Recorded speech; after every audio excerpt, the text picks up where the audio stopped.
Welcome back to Tom Paxton, Still Ramblin' here on Radio 2. I'm Tom Paxton, and my guest tonight is John Prine.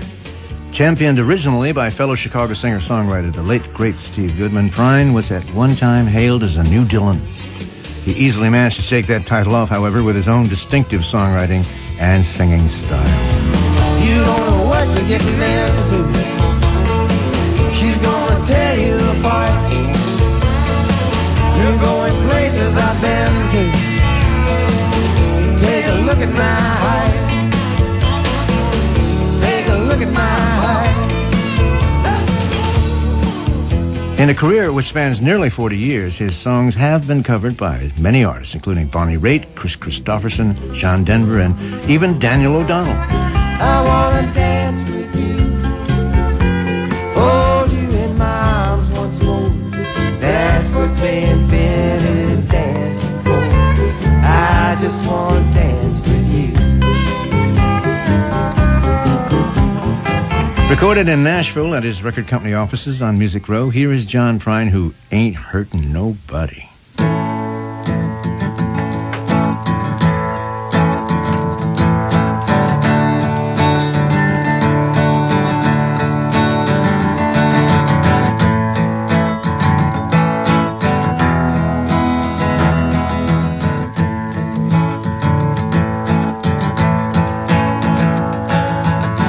I'm walking down the street like Lucky LaRue.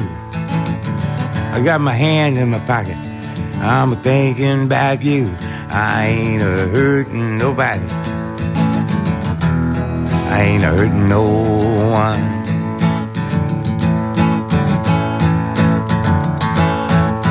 There's 300 men in the state of Tennessee. They're waiting to die. They won't never be free. I ain't a hurting nobody. I ain't a hurting no one.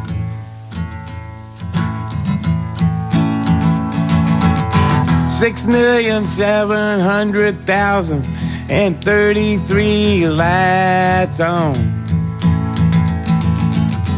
You think someone could take the time to sit down and listen to the words of my song? There's a beach in Indiana when I was 9 years old. I heard Little Richard singing Tutti Frutti from the top of a telephone pole. I wasn't hurting nobody. I wasn't hurting no one.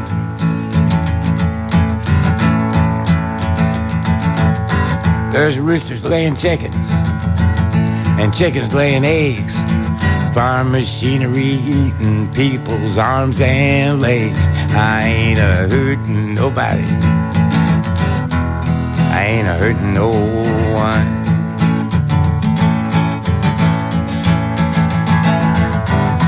Perfectly crafted popular hit songs never use the wrong rhyme. You think that waitress could get my order right the first time?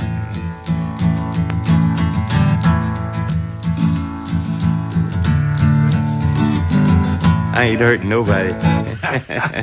John Prine, the first time I heard you do that song was right here in Nashville, over at the Bluebird. And I've just been reading a little bit about what prompted you to write that. Maybe you could tell me a little bit about what brought this fever called a song on you.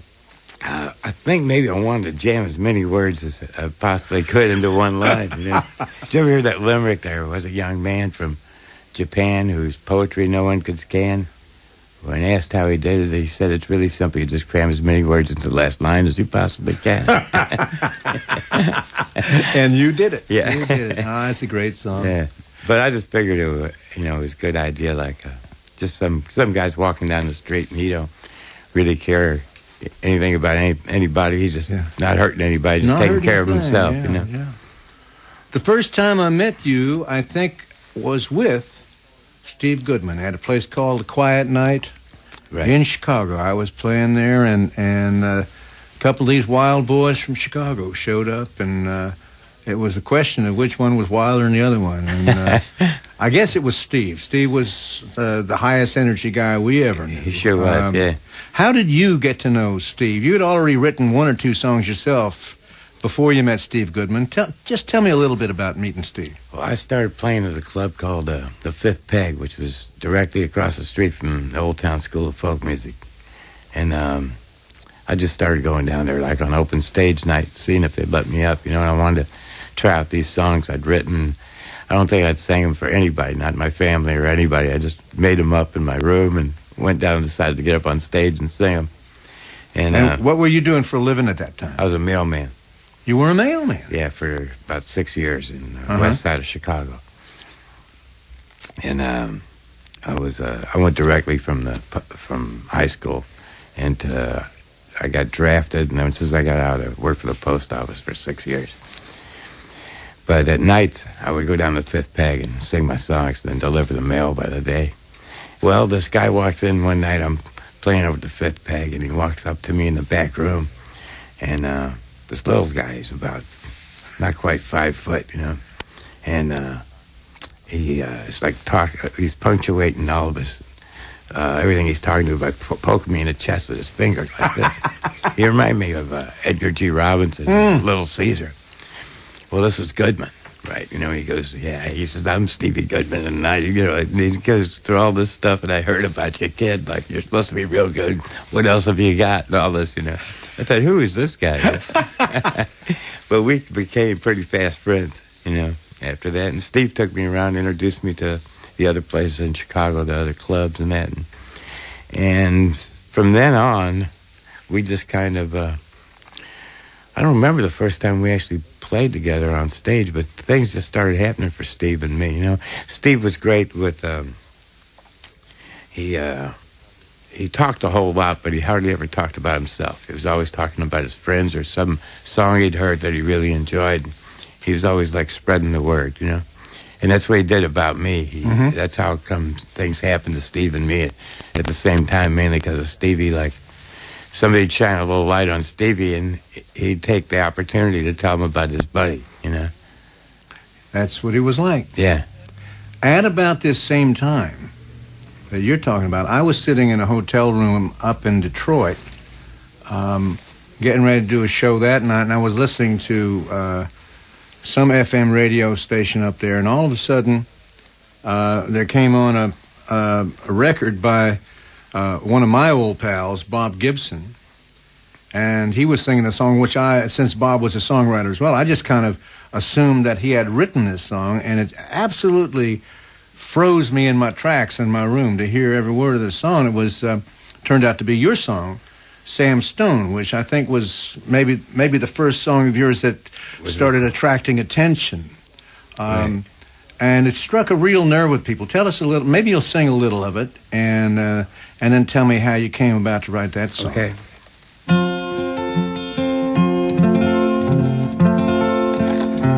Sam Stone came home to his wife and family after serving in the conflict overseas.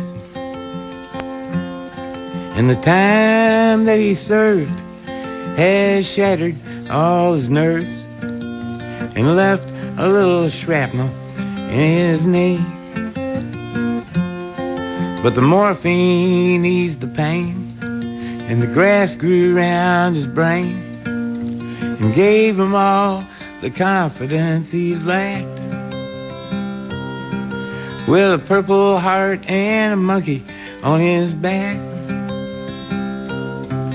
there's a hole in Daddy's arm where all the money goes.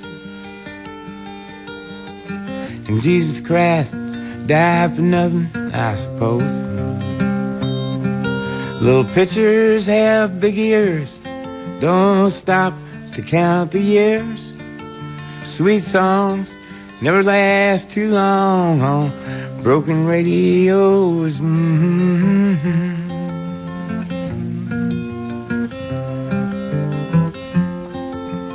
I wrote that song in 1969. I'd gotten out of the service in 68. I served in Germany during I got drafted in like late '66. It was an excellent time to be serving in Germany, rather than... I got drafted like just as the LBJ had sent 500,000 troops. We had gone from 23,000 troops over in Vietnam to 500,000. And then I got drafted. So all the guys, about 4 guys from my neighborhood, we all got drafted at once. We all figured we were headed straight for Vietnam. And they had a big rotation from Europe that they had to fill all these vacancies, and they sent us all to Europe. We couldn't believe it, you know.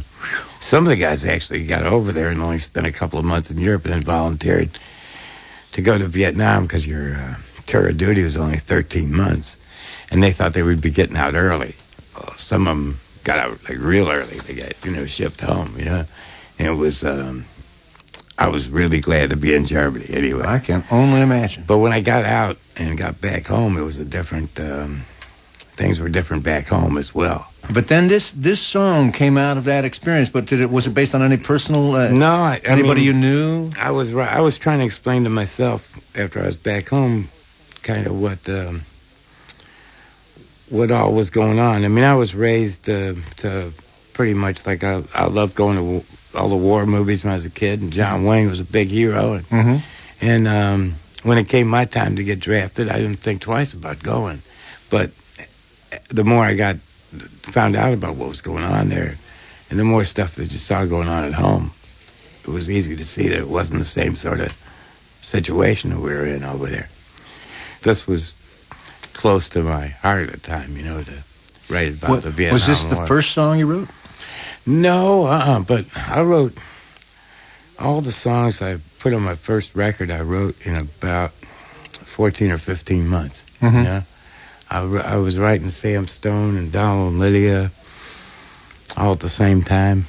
And you wrote a song called Muhlenberg County, which is about Kentucky, where your family came from? Right, my dad and mom are from there. I wrote that mainly for my dad because I didn't think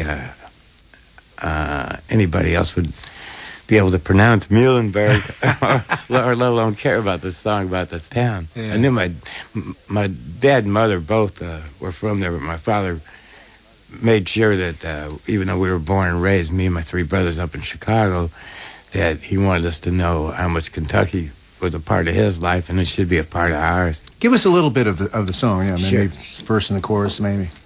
And our dad used to take us down to Paradise whenever he'd get some, any kind of vacation. Paradise time. Was the town? And Paradise was the name of the town. It was a good 20, 25 years behind the times, which was just great. It was just a perfect little place. It was like kind of a Walt Disney little place, Yeah. When I was a child, my family would travel down to western Kentucky, where my parents were born.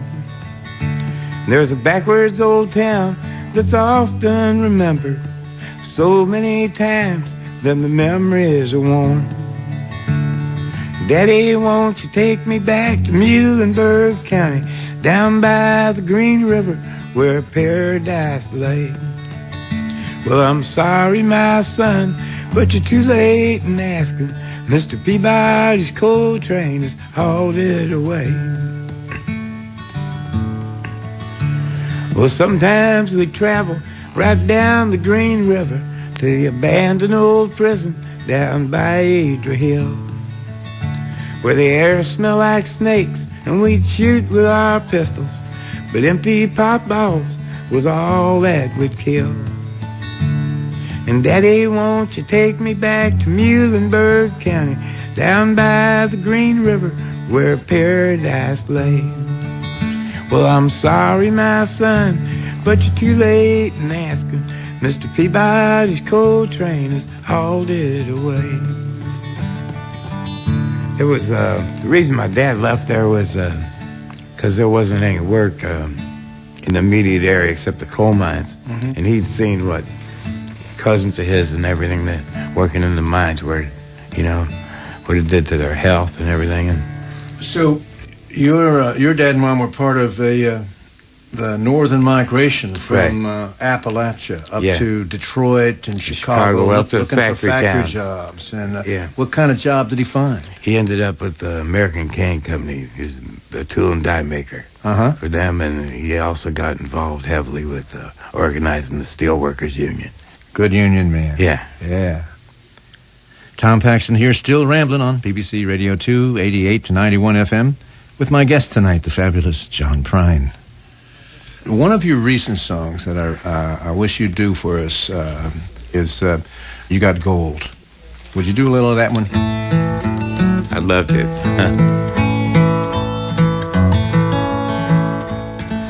Is there ever enough space between us to keep us both honest and true? Why is it so hard just to sit in the yard and stare at the sky so blue? I got a new way of walking and a new way of talking, honey, when I'm around you. But it gives me the blues when I got some good news and you're not there to bring it to. Life is a blessing, it's a delicatessen of all the little favors you do. All wrapped up together, no matter the weather, baby, you always come through. Well, it's a measure of treasure that gives me the pleasure of loving you the way I do. And you know I would gladly say I need you love badly and bring these little things to you, 'cause you got gold. Gold inside of you. You got gold. Gold inside of you. Well, I got some gold inside me too.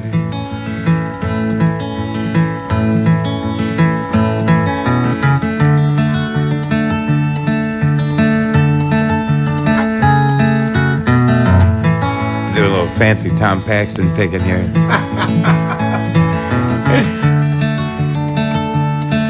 That's an oxymoron. That's one of my favorite words.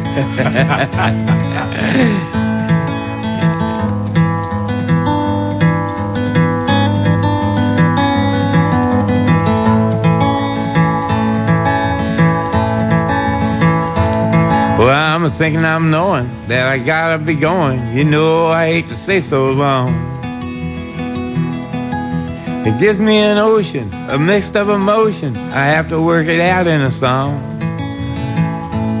Well, I'm leaving a lot for the little I got, but you know a lot of little will do. And if you give me your love, I'll let it shine up above and light my way back home to you. 'Cause you got gold.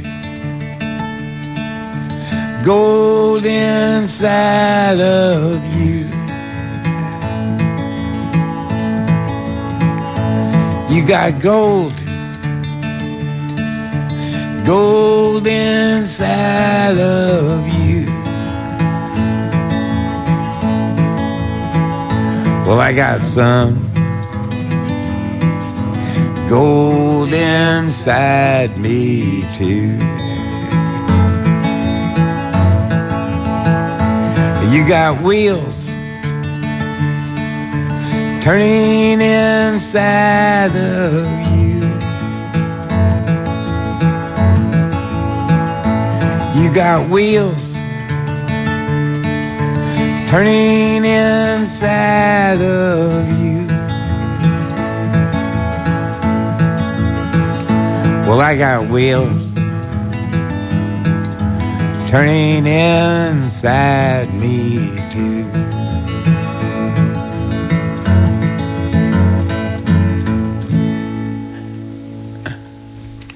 You got gold, man. You got gold. It's an honor to know you. Tom Paxton, it's an honor to know you. Thank you. I'm sitting here with my good old friend John Prine in his record company office in Nashville, Tennessee, on Music Row. So now you're a record magnate. We were just trying to make records, you know, and like it's kind of a self-serving thing, you know. But we made a couple, and the records. The second album, this is the best story I can tell. Jim Rooney and I were doing the records together. Jim was producing. And I made this first album for Old Boy. That did fine, you know, more than paid for itself. And we thought, well, geez, we'll make another one. So the people that bought the first one by mail, we sent a flyer out to them telling them that we were going to make another record, and it was going to be called, me and Jim went out one afternoon drinking German beer at this place, the Gerst House in town. And we said we're going to call it German Afternoons. Well, people started sending checks in, paying for the record, and I hadn't written all the songs yet, so me and Rooney had to go in and make this record. That would concentrate the mind, wouldn't you say? Well, we thought 60 Minutes was going to knock at the door and go, you know, here you say you got a record, and people are paying for it, you know. But so you better go ahead and do it. I'm saying in a good way. Here the people were more than willing to support what I was doing. You know? So now they can do it by mail now, but they can also get on the internet and do it. Probably right. You have a website where they can hit a couple buttons and toss in a credit card and but we don't need them to pay for it in advance anymore. No, you go ahead and do it first. Yeah, but with that one we didn't need for them too. But they decided they wanted to order in ahead of time. They wanted this record as soon as it was ready. You know. John, give us a little bit of a song from German Afternoon, just so we can hear what you wrote after the money already started coming in. Right. This was a song I really liked at the time, and now I leave them. It's one of those songs that kind of I liked it when it started, and it grew on me, and I've had it cut by several people. Nancy Griffith did a really great version of it, and a group called Alabama 3 cut it recently. It's called The Speed of the Sound of Loneliness. I love this song. You come home late and you come home early. You come home big when you're feeling small. You come home straight and you come home curly. Sometimes you don't come home at all. So what in the world's come over you? And what in heaven's name have you done? You've broken the speed of the sound of loneliness. You're out there running just to be on the run. I got a heart that burns with a fever, and I got a worried and a jealous man. How can a love that lasts forever get left so far behind? So what in the world's come over you? What in heaven's name have you done? You've broken the speed of the sound of loneliness. You're out there running just to be on the run. Tell you what, John, I'll go on the road and sing songs with you if you'll write all the songs, man. Oh no, you gotta write a bunch of them. John, you probably don't know this, but I actually channeled you one day when I was writing songs. I have a John Prine song that John Prine doesn't even know yet. I got up one morning, my wife and I were on the road, I got up and snuck out of the room with my notebook so I wouldn't be waking her up, and I had breakfast and went and sat in the lobby of the hotel and started writing a song, and I was 2 verses into the song before I realized it wasn't mine, it was yours. And I said, what's this all about, man? The only thing I could figure was that I had somehow gone through space into your head, and I was channeling your song. Tell me if this is not your song. Wish I had me a pickup, shotgun on a rack, A big-haired woman beside me, much too dumb to ever talk back. Case of beer and a tub of ice and a pair of jeans that fit, and I'd be happy, happy as a pig in shit. Always I had me a cabin way out on the point. Dangle my toes in the water, roll me a 2-foot joint. Find me a gator to wrestle till one of us hollered quit, and I'd be happy, happy as a pig in shit. Is that your song or what, man? I don't know where I was. I handed over to you. I can't claim authorship of that thing, right? Well, that makes me happy as a pig in shit. Oh, John, thanks a lot for being with me. Look forward to doing it again. Thanks, Tom. Okay. Great fun there with John Prine. Thanks to producer Donald McInnes and Colin Stephen for the sound. And next week, the legendary Peter, Paul, and Mary will be my guests on Tom Paxton, Still Ramblin'. Kiss me and smile for me. Tell me that you'll wait for me. Hold me like you'll never let me go.